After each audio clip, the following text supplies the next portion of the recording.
Hello and welcome back to the Daily Mail Facebook page. I'm Talia Varga, live from Sea Life in London, and I am joined by James Dobson. James, oh, there goes the tripod.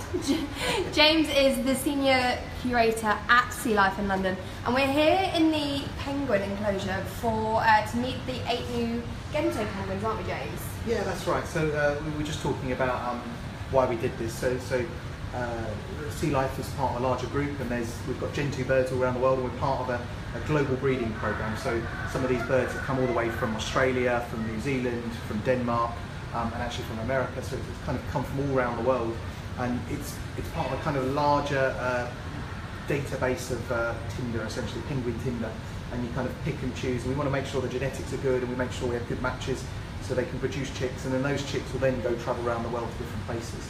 And one of the things we're talking about is pairing up. So Gentoo penguins, they pair bond, so they form partnerships that can last 4 years and their whole lives, if everything goes well. And we've got an example here, so that there's a couple of you saying, how do you know if they're paired together? The two penguins nearest us on the edge here that are sort of sat facing each other, they're pair bonded together, they're bred together for a couple of seasons. And how can you tell? So if you're a general member of the public that's come to look at the penguins and learn more about the penguins, how can you tell that these two have bonded? Because it's not a case of they're just walking down the street holding hands. So we have a system with the bands on their arms. So if you look at, they've got coloured bands on their wings. On the right hand side we'll do the males, on the left hand side we'll do the females. So there'll be guides around the tank, so when you're looking at the enclosure there'll be little guides to tell you which ones are which.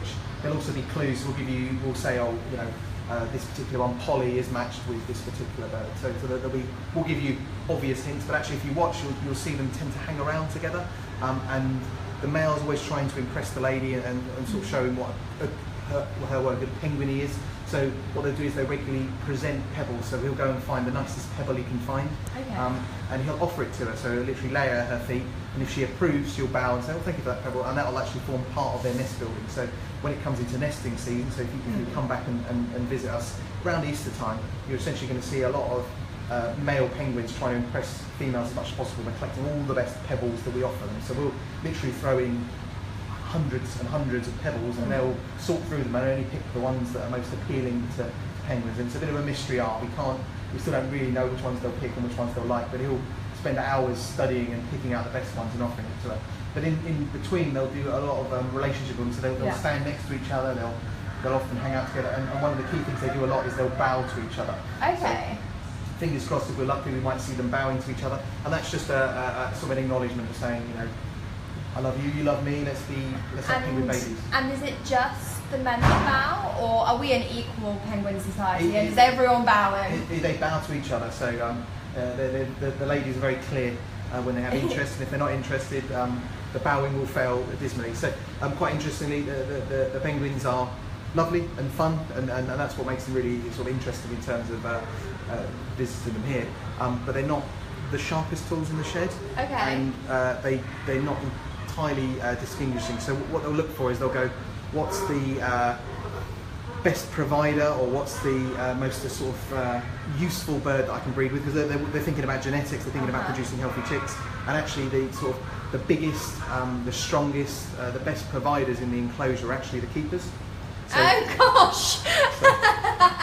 So we end up with a lot of penguins trying their luck with the keepers, and they'll bow to them and they'll try it on, and they're like, well, you seem like a really nice penguin, and there's a lot of, you know, unfortunately we have to reject their intentions, and it's only then after that they might go and look for another penguin. So it's quite fun at the moment because we've got such a mixed group of sort of singletons now. Okay. They're all being a bit floozy. Yeah, it's a little bit of EastEnders going on. So you've got the established pairs, and the established pairs, it's, you know, you're looking at my wife funny, and then amongst the singletons, it's a little bit like you know, date nights, and they're all trying their luck, and they're all trying to impress each other with how great they are. I am noticing that there was a love triangle there a minute ago, and one of them's just swam off. That's it, yeah. So you'll sort of see them hanging out together, and if they feel you're encroaching too much, they will let you know, and there'll be a little bit of lovers' tiffs going on. It never gets anything particularly too aggressive, but it's more they want you to know that they're watching, and they're paying knowledge. And when it comes to nesting, so once they settle down and breed, we provide them spots where they can nest and breed and where they feel secure, and then we have to manage how we operate in that space. So we don't want to cause them undue stress, but if you get a little bit too close to them, even the keepers, the male penguin will let you know, will chase you off. So it's fun. It's like we're saying, it's toughest job in the world looking after these guys. Oh, and they're just coming back over here, so let's head over here. If you're just tuning in, we're here live at Sea Life in London, meeting 8 new penguins. They're currently being fed breakfast. James. Oh, also, if you'd like to get any questions in for James, maybe you've got a penguin question or a question about sea life in general, James is here to answer those. He's the senior curator for Sea Life in London. You can also like or share this video. And James, so we've got the 8 new penguins, but how many penguins are actually within this exhibition? So it's 16 in total now. So we had 8 before, and we had 2 established pairs, and so we had a group of singletons we wanted to match. And as part of that, so these came from the National Sea Life Centre in Birmingham, and originally those birds came from Europe, from within the group. So what we did is we said, well, we've got 4 singletons, we want 4 singletons that can match, and then on top of that they actually sent us a couple other pairs to come across. So now we've got 4 established pairs as a group, and then we've got essentially 8 single available birds. Actually, you can see that they're just doing that bowing we were talking about a second ago. So if we watch a little bit longer, there we go. Oh. So that's them Okay, so how does this work though? Because there's 2 bows, there's 2 people bowing and only 1 not bowing. That's 3. Yeah, so you can sort of see that's the 3rd wheel. So that's the 3rd wheel. Okay. This is how the EastEnders storyline kicks in, right? And now he's singing, so he's sort of saying, "Look, I'm a really good singer. Check out my singing." And then another female has just pulled up alongside and said, "I like your singing. Would you like to give me a pebble? You know, maybe we can go and have some fish somewhere." But these guys they're a very established pair. They're sort of bowing to each other, and they're sort of showing their love and doing it very sort of, I suppose, obviously in front of this larger male here. Okay. He's one of the new ones, so he's just, you know, trying his luck with all the ladies in the room, but he's working out what the order is, who's matched to who, and you know, who he can try his luck with. And one of our females, so this is nearest to us on the big rock, is a new male, and then behind him, sort of flashing her very beautiful wings, is one of our single females. So she's like, "Oh, you know, I've been working out, I've been swimming, you know, I've been working on my lovely feathers." Doesn't appear to be massively interested, but no. They'll get a lot more interested as we get into the breeding season. So like I say, around March time, they're going to start nesting. The males are going to go absolutely crazy in terms of offering pebbles and building nests, and that's when we're really going to see. So will you put the pebbles within the enclosure? That's right, yeah. So we make them work for it. We do lots of things to do enrichment. So our keepers go in multiple times a day to sort of play with them and to move things around. So we put in ice, so there's real ice that goes in here and it sort of gets scattered around. It's just a nice bit of enrichment. We'll put food in the water. We'll physically go in with toys. There's certain toys they do like playing with and don't like playing with. But then as it gets into breeding season, they get a little bit more grumpy, a little bit more focused on the job in hand. And at that point, what we do is we hide pebbles all around the enclosure, and we make the penguins do the work. And they'll run from one end of the enclosure, pick out from a pile of 200 pebbles one they really like, and then they'll run all the way back to the other end of the enclosure to drop that pebble off at the nest, and they'll just do that all day long, and it keeps them incredibly occupied. And it's quite fun watching them because they are insanely particular about the difference between the 2, as far as I can see, identical rocks. But it clearly works because the ladies are very impressed with the choices they make, and if they're not, then they won't go onto the nest.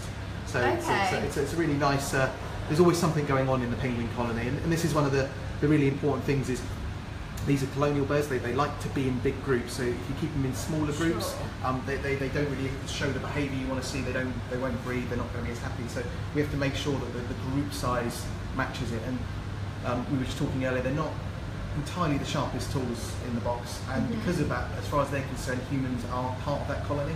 So as the guests come in, actually these guys get more and more excited because they're like, "Oh, there's more penguins for us to hang around with," and they'll come to the windows and they'll sort of like, "Hello, are you a penguin I can be a friend with as well?" So it's really interesting. Probably the most exciting time of the day for them is the sort of morning time now, because we come in, they've already been probably awake for 2 or 3 hours before we arrive, and the keepers come in. Then we feed them, so it's all, you know, it's good times. They get their favourite food. And then all of a sudden all their friends start turning up, so all the humans, and we start coming in, and it's when you see the real sort of fun and activity. And then throughout the day, you know, these guys will swim and play in the water, they'll play with each other, they'll have little lovers tiffs. And are these two males here, or? Yeah, they're 2 new males, yeah, so they're having a little bit of a chat, aren't they? Yeah, so do you think they've taken the fancy of one woman? And I think it's kind of, you know, boys at a disco or something. These 2 young lads together, and they're kind of Standing on the line waiting to be asked to dance. Just, yeah, and they're sort of building up the courage. Unfortunately, we don't offer Red Bull and vodka to these guys. They're going to have to build up their own sort of Dutch courage themselves. And unfortunately, herring isn't quite as much of an aphrodisiac. So. Absolutely. But they've got beautiful feathers, so that should be enough anyway. Of course. So a few people in the comments are talking about the environment within this space. So we've already seen them naturally bowing to each other, talking, acting very happy. Let's talk about the temperatures and the lighting again. So how have you created this space so that it feels as much natural habitat as possible for this breeding process? So in terms of penguin husbandry across sort of any collection you're going to see, what you have to do is learn about the particular animal, so where they're found from, the exact habitat where they're from, and these Gentoos, what we did is we match our enclosure as closely as possible to what they have in the wild. So in terms of air temperature and light cycle and water temperature, we have systems, so all the air that comes into here is pre-treated, pre-cleaned. It's actually at a higher standard than hospital air. So we put it through a thing called a HEPA filter. It super sterilises and cleans the air, but then we chill it down and provide it, and it gets sort of injected into various parts of the room. So the air temperature is about 6 degrees or so, but that is a seasonal variation, so it can go up to about 12 degrees as we match it. And it is literally, if you go to the Falkland Islands, you're literally going to feel the same temperature there as you are here at the same time. And it'll be the same thing with the water and the same thing with the lighting cycle. So depending on the time of year that you'll visit us, you might see these guys in the dark. So if you come later on in the day when it's essentially midnight in the Falkland Islands, or dark in the Falkland Islands, it'll be dark in the enclosure, and you actually get to see a slightly different behaviour, which is the birds sleeping. Fantastic. Okay, great. And so how long will when would we expect them to start breeding? Fingers crossed. Fingers crossed. Fingers crossed. We can't force them. Yeah, that is definitely frowned upon. It is with sort of about March time, Easter time. It is usually about time. So a little bit later than sort of spring, I suppose, if you think about it in those terms. But if you keep an eye on our channel, so if you look at our Facebook pages and our Twitter feed, we will definitely be talking about it as the sort of drama unfolds in the enclosure, and as they nest and as they settle down. We're going to be telling people about it, making sure you don't get a chance to miss out on any of the sort of interesting love triangles that will definitely. So we could see some chicks by Easter. Fingers crossed. Fingers crossed. You can never say anything with animals, but we've got successful breeders, we've got established couples, and we've got a bunch of very young and beautiful new penguins that are here to do that job. So if we do everything right, they hopefully will do everything right, and that hopefully will mean we'll have loads of beautiful baby chicks. Fantastic. Thanks so much, Jay. So we've been live here at Sea Life in London, meeting the 8 new penguins and learning all about the breeding programme. James was just saying there that we might actually see some new baby chicks by Easter. So keep an eye on their Facebook page, where they'll keep you updated throughout this breeding process and see how they're all getting on.